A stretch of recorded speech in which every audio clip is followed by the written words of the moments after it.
A coroação de Napoleão, ocorrida em 2 de dezembro de 1804, na Catedral de Notre-Dame de Paris, representou um espetáculo cuidadosamente concebido para impressionar não apenas os franceses, mas toda a Europa. O Papa Pio VII foi convocado a comparecer à cerimônia, o que conferia legitimidade espiritual ao ato. Contudo, o momento decisivo não seguiu o ritual tradicional da Igreja. Napoleão tomou a coroa das mãos do pontífice e a colocou sobre a própria cabeça, simbolizando que sua autoridade não derivava de Deus por intermédio da Igreja, mas diretamente da nação francesa. Esse gesto calculado, de enorme impacto, foi simultaneamente ousado e pragmático. Napoleão desejava mostrar-se como continuador da Revolução, cuja essência estava na soberania popular, e ao mesmo tempo como instaurador de uma nova monarquia, não dependente da legitimidade dinástica. A cena, reproduzida depois por Jacques-Louis David em célebre pintura, consolidou o imaginário do imperador que se coroava a si mesmo, fundador de um regime próprio e inédito. A coroação não se limitou a um ato pessoal. Joséphine, sua esposa, também foi coroada imperatriz, reforçando o caráter dinástico que Napoleão pretendia instituir. Embora seu casamento fosse alvo de críticas por não gerar herdeiros, o imperador insistia na importância de transmitir imagem de estabilidade familiar necessária para a fundação de uma dinastia que não apenas governasse, mas perdurasse. Logo após a coroação, Napoleão cuidou de estruturar a nova monarquia. O Estado francês manteve a designação formal de república, mas os símbolos, as cerimônias e a própria linguagem oficial passaram a refletir a transformação. A corte imperial começou a se organizar em moldes que evocavam tanto a antiga monarquia francesa quanto práticas inspiradas no Império Romano, conferindo solenidade à figura do imperador. O aparato simbólico foi acompanhado por uma profunda reorganização política. O Senado, o Conselho de Estado e os tribunais eram formalmente preservados, mas sua função real se reduzia a validar as decisões do soberano. A centralização do poder atingiu seu ápice. Toda a autoridade emanava de Napoleão que, por meio de uma vasta rede de ministros, prefeitos e funcionários, controlava cada província. No campo social, a nova monarquia foi marcada pela conciliação. Napoleão ofereceu cargos e títulos tanto a antigos revolucionários quanto a nobres que haviam aceitado a nova ordem. Criou uma nobreza imperial, fundada no mérito e nos serviços prestados, mais do que na hereditariedade. Assim, os marechais, generais e administradores que haviam surgido da Revolução foram alçados a uma dignidade comparável à dos aristocratas de outrora. A economia continuava em processo de estabilização. O Banco de França consolidava sua posição, enquanto grandes obras públicas como estradas, pontes e canais impulsionavam a integração do território. O sistema educacional também foi objeto de atenção, com a criação dos liceus, destinados a formar a elite administrativa e militar leal ao imperador. Essas reformas asseguravam uma base sólida para o novo regime. Entretanto, a estabilidade interna não afastava os desafios externos. As potências europeias, especialmente a Grã-Bretanha, viam na coroação de Napoleão uma ameaça direta ao equilíbrio continental. O Tratado de Amiens, que estabelecera a paz temporária, já se mostrava frágil. Londres temia que a França imperial expandisse sua influência econômica e militar, e por isso se preparava, novamente, para o conflito. Napoleão, consciente do perigo britânico, planejou uma invasão das Ilhas Britânicas. Durante meses, concentrou tropas na costa do Canal da Mancha, organizando o chamado Armée d'Angleterre. Ele alcançou uma marca impressionante de 200 mil homens. O objetivo era atravessar o estreito com o apoio da marinha francesa e espanhola, derrotar a frota inglesa e impor um golpe decisivo sobre o rival histórico.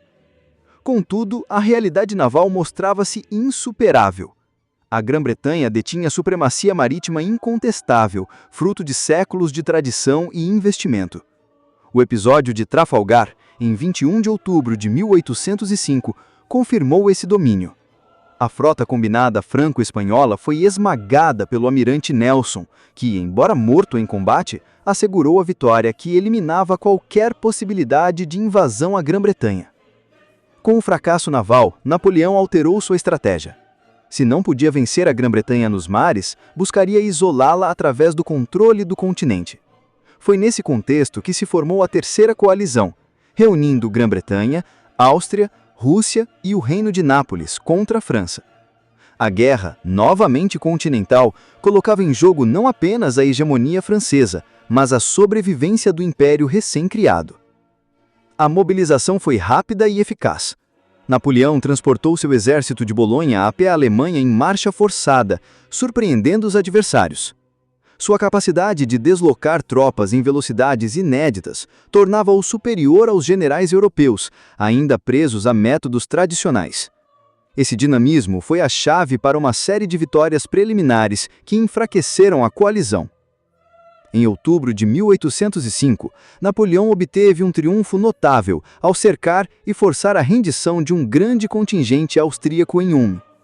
A manobra, realizada sem grandes combates, foi celebrada como exemplo da genialidade estratégica do imperador, capaz de subjugar exércitos inteiros por meio de deslocamentos e bloqueios, poupando vidas e recursos. O sucesso em Ulm abriu caminho para a marcha em direção a Viena. A capital austríaca caiu em novembro, diante do espanto europeu. Napoleão estabeleceu-se no coração do Império dos Habsburgos, demonstrando que sua autoridade se projetava muito além das fronteiras francesas. O prestígio do novo imperador crescia, mas o confronto decisivo ainda estava por vir. A Rússia, aliada da Áustria, aproximava-se com reforços. O encontro entre os dois grandes exércitos estava marcado para o fim do ano numa planície próxima à cidade de Austerlitz, na Morávia. Napoleão, consciente da importância simbólica e estratégica da batalha, preparou-se com cuidado, disposto a arriscar tudo em uma demonstração de supremacia. O imperador empregou uma tática engenhosa. Simulou fraqueza. Deliberadamente, enfraqueceu seu flanco direito, induzindo os inimigos a atacarem ali em massa. O plano era atrair os russos de austríacos para uma posição vulnerável, a fim de então desferir um golpe esmagador no centro de suas linhas. Na manhã de 2 de dezembro de 1805, exatamente um ano após sua coroação, Napoleão enfrentou os exércitos aliados na chamada Batalha dos Três Imperadores. De um lado, ele próprio; do outro, o Tsar Alexei e o imperador austríaco Franz II. O simbolismo não passava despercebido. Era o jovem curso contra as casas dinásticas mais antigas da Europa. A execução do plano foi magistral. Os aliados, convencidos de que Napoleão recuava, lançaram-se sobre seu flanco direito. Nesse momento, o imperador ordenou o avanço no centro, rompendo a linha inimiga e dividindo os exércitos adversários. A superioridade tática francesa, aliada à disciplina de suas tropas, decidiu o combate. A batalha terminou em vitória estrondosa. As forças austro-russas foram desbaratadas, sofrendo enormes perdas. O campo de Austerlitz ficou repleto de mortos e prisioneiros, enquanto os franceses celebravam a mais brilhante vitória de sua história. Napoleão consolidava sua posição não apenas como governante de França, mas como o maior general da Europa. As consequências políticas foram imediatas. A Áustria pediu paz, assinando o Tratado de Pressburg, que impôs duras condições. O Sacro Império Romano Germânico, já enfraquecido, aproximava-se do seu fim, sendo substituído por novas configurações que Napoleão moldaria a seu favor. A Rússia recuou, mas manteve-se como inimiga implacável. A vitória em Austerlitz tornou-se o ápice do prestígio napoleônico. O imperador, que havia se coroado apenas um ano antes, demonstrava ao mundo que sua nova monarquia não era mera formalidade. Era sustentada pela força, pela organização do Estado e pela capacidade incomparável de vencer os maiores exércitos do continente. Assim, entre a coroação em Notre-Dame e a glória em Austerlitz, Napoleão percorreu um caminho que transformou seu império em potência incontestável. A França, unida sob sua coroa, experimentava uma era de esplendor militar e político, cujos reflexos se fariam sentir por toda a Europa nas décadas seguintes. Mas esse triunfo, embora grandioso, trazia consigo novos perigos. O brilho de Austerlitz despertava ainda mais a hostilidade das potências que temiam o expansionismo francês. A guerra não estava encerrada. Ela apenas entrava em uma nova fase, em que Napoleão, elevado ao auge, teria de enfrentar os desafios de sustentar o império que acabara de fundar.